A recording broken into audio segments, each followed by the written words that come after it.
Irmãos e irmãs, hoje vamos começar aqui o livro de Jó. Hoje vamos ler Jó, capítulo 1 ao 6. Diz assim a palavra do Senhor. Havia um homem na terra de Uz, cujo nome era Jó. Este homem era íntegro e reto, temia a Deus e se desviava do mal. Nasceram-lhe 7 filhos e 3 filhas, tinha 7.000 ovelhas, 3.000 camelos, 500 juntas de bois, 500 jumentas. Também tinha muitíssima gente a seu serviço, de maneira que este homem era o maior de todos os do Oriente. Os filhos dele iam às casas uns dos outros e faziam banquetes, cada um por sua vez, e mandavam convidar as suas 3 irmãs a comerem e beberem com eles. Quando se encerrava um ciclo de banquetes, Jó chamava seus filhos e os santificava. Levantava-se de madrugada e oferecia holocausto segundo o número de todos eles. Pois Jó pensava assim: talvez os meus filhos tenham pecado e blasfemado contra Deus em seu coração. Jó fazia isso continuamente. Num dia em que os filhos de Deus vieram apresentar-se diante do Senhor, veio também Satanás entre eles. Então o Senhor perguntou a Satanás: de onde você vem? Satanás respondeu ao Senhor: de rodear a terra e passear por ela. E o Senhor disse a Satanás: você reparou no meu servo Jó? Não há ninguém como ele na terra. Ele é um homem íntegro e reto, que teme a Deus e se desvia do mal. Então Satanás respondeu ao Senhor: será que é sem motivo que Jó teme a Deus? Não é verdade que tu mesmo puseste uma cerca ao redor dele, da sua casa e de tudo o que ele tem? Abençoaste a obra de suas mãos, e os seus bens se multiplicaram na terra? Mas estende a tua mão e toca em tudo o que ele tem, para ver se ele não blasfema contra ti na tua face. Então o Senhor disse a Satanás: você pode fazer o que quiser com tudo o que ele tem, só não estenda a mão contra ele. Então Satanás saiu da presença do Senhor. Um dia, quando os filhos e as filhas de Jó comiam e bebiam vinho na casa do irmão mais velho, veio um mensageiro a Jó e lhe disse: os bois estavam lavrando e as jumentas estavam pastando junto a eles. De repente os sabeus atacaram e levaram tudo, mataram os servos a fio de espada. Só eu consegui escapar para trazer a notícia.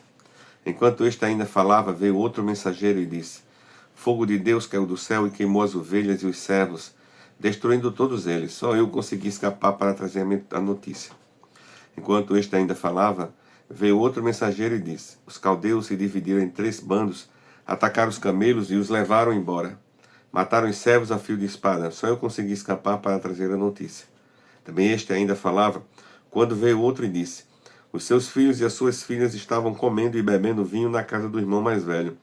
De repente, eis que se levantou um vento muito forte ao lado do deserto, bateu contra os 4 cantos da casa. Ela caiu sobre os jovens e eles morreram.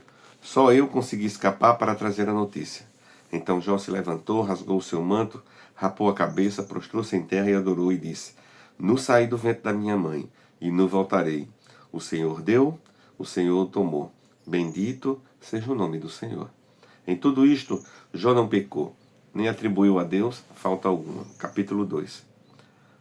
No dia em que os filhos de Deus vieram apresentar-se diante do Senhor, veio também Satanás entre eles apresentar-se diante do Senhor. Então o Senhor perguntou a Satanás: de onde você vem? Satanás respondeu ao Senhor: de rodear a terra e passear por ela. E o Senhor disse a Satanás: você reparou no meu servo Jó? Não há ninguém como ele na terra. Ele é um homem íntegro e reto, que teme a Deus e se desvia do mal. Ele ainda conserva a sua integridade, embora você me incitasse contra ele, para destruí-lo sem motivo. Então Satanás respondeu ao Senhor: pele por pele. Um homem é capaz de dar tudo o que ele tem pela sua vida, mas estende a sua mão e toca nos ossos e na carne dele, para ver se ele não blasfema contra ti na tua face. Então o Senhor disse a Satanás: você pode fazer com ele o que quiser, mas poupe-lhe a vida. Então Satanás saiu da presença do Senhor e feriu Jó com tumores malignos, desde a planta do pé até o alto da cabeça. Jó, sentado em cinza, pegou um caco de barro para com ele raspar as feridas. Então a mulher dele disse: você ainda conserva a sua integridade? Amaldiçoe Deus e morra. Mas Jó respondeu: você fala com uma doida. Temos recebido de Deus o bem, por que não receberíamos também o mal? Em tudo isto Jó não pecou contra os seus lábios, com os seus lábios. Quando 3 amigos de Jó ouviram que tudo este mal havia caído sobre ele, vieram cada um no seu lugar. Elifaz o Temanita, Bildade o Suíta e Zofar o Naamatita tinham combinado ir juntos, condoer-se dele e consolá-lo. De longe eles levantaram os olhos e não o reconheceram. Então ergueram a voz e choraram. E cada um, rasgando seu manto, lançava pó ao ar sobre a cabeça. Sentaram-se com ele no chão durante 7 dias e 7 noites. E ninguém disse uma só palavra, pois viam que a dor era muito grande. Capítulo 3. Depois disto, Jó passou a falar e amaldiçoou o dia em que seu nascimento. Jó disse: pereça o dia em que nasci, e a noite em que se diz foi concebido o homem. Que aquele dia se transforme em trevas, e Deus lá de cima não se importe com ele, nem resplandeça sobre ele a luz. Que as trevas e a sombra da morte se apoderem deste dia. Que uma nuvem habite sobre ele, e que tudo que pode escurecer o dia espante. Aquela noite que dela se apoderem dessas trevas. Que ela não se alegre entre os dias do ano, nem entre na conta dos meses. Sim, que seja estéril naquela noite, e dela sejam banidos os gritos de alegria. Amaldiçoem aqueles que sabem amaldiçoar o dia, e sabem instigar o Leviatã. Escureçam-se as estrelas do seu alvorecer, que a noite espere a luz, e a luz não venha. Que não veja o despontar da alvorada, pois não fechou as portas do ventre de minha mãe, nem escondeu dos meus olhos o sofrimento. Por que não morri ao nascer? Por que não expirei ao sair do ventre de minha mãe? Por que houve um colo que me acolhesse e seios que eu mamasse?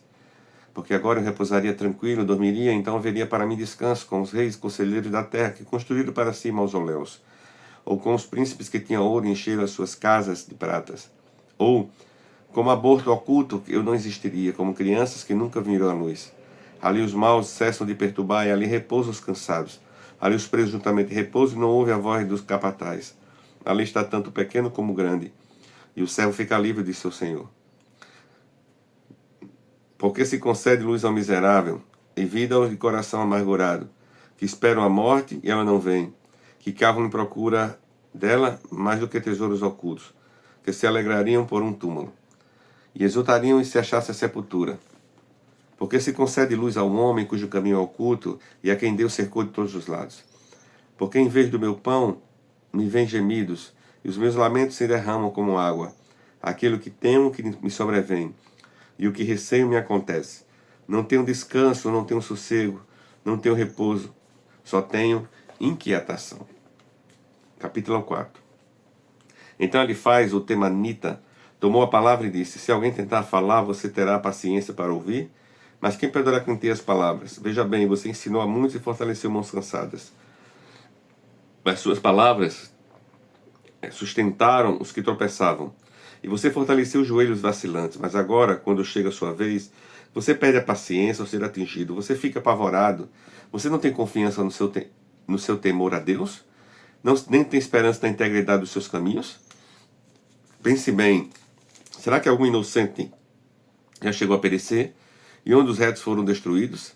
Segundo eu tenho visto os que lavram a iniquidade e semeiam o mal.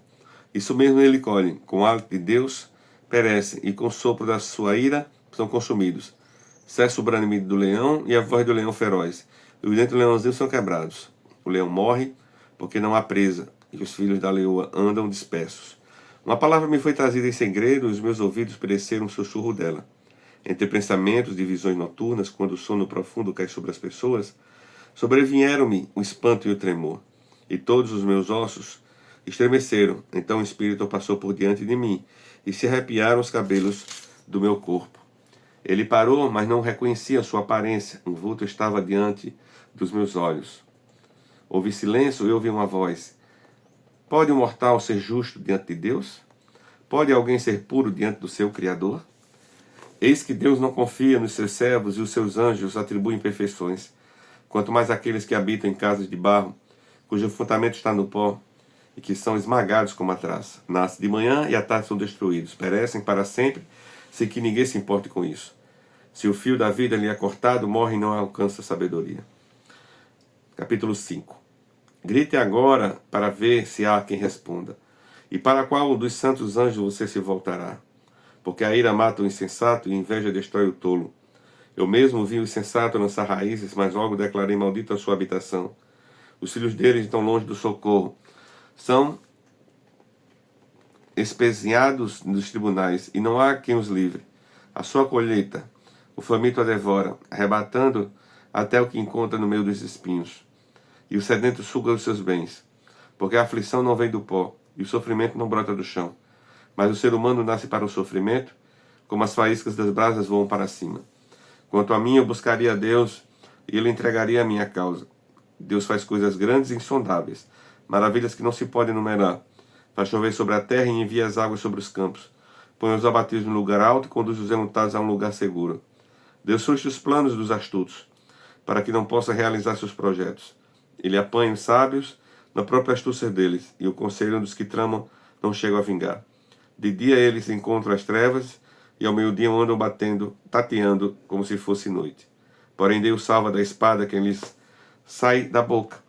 Salva os necessitados nas mãos dos poderosos. Assim é a esperança para os pobres, e a iniquidade tapa na sua própria boca. Bem-aventurado é aquele a quem Deus disciplina. Portanto, não despreza a disciplina do Todo-Poderoso. Porque ele faz a ferida e ele mesmo a faz sarar. Ele fere e as suas mãos curam. De 6 angústias ele o livrará, e na 7ª mal não tocará em você. Na fome ele livrará você da morte, na guerra no poder da espada. Você estará obrigado no açoite da língua, e quando vier a destruição não ficará com medo. Da destruição e da fome você dará risada, e dos animais da terra não terá medo. Porque com as pedras do campo você fará aliança, e os animais selvagens viverão em paz com você. Saberá que a sua tenda está em paz. Percorrerá as suas posses e não achará falta de nada. Saberá que a sua descendência se multiplicará, e que a sua posteridade será como a erva da terra. Em robusta velhice você descerá à sepultura, como se recolhe o feixe de trigo no tempo certo. Veja bem, isto é o que investigamos, e assim é. Ouça e medite nisso, para o seu bem. Então Jó respondeu: se a minha queixa de fato pudesse ser pesada, e contra ela numa balança se pusesse a minha miséria. Capítulo 6.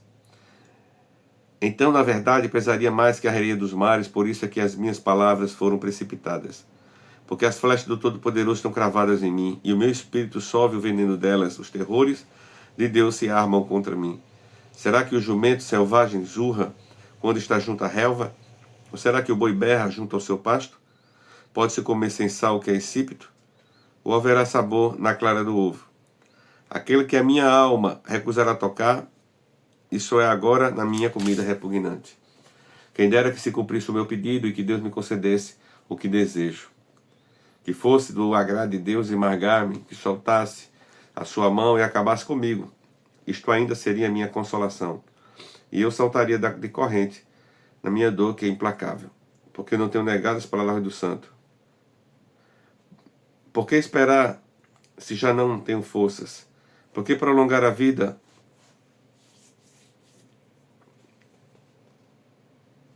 se o meu fim é certo?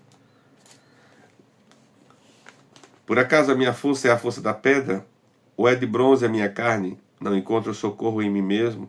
Foram afastados de mim os meus recursos. Ao aflito deve o amigo mostrar compaixão, mesmo que o abandonou o temor do Todo-Poderoso. Os irmãos me enganaram. São como um ribeiro, como a torrente que transborda no vale.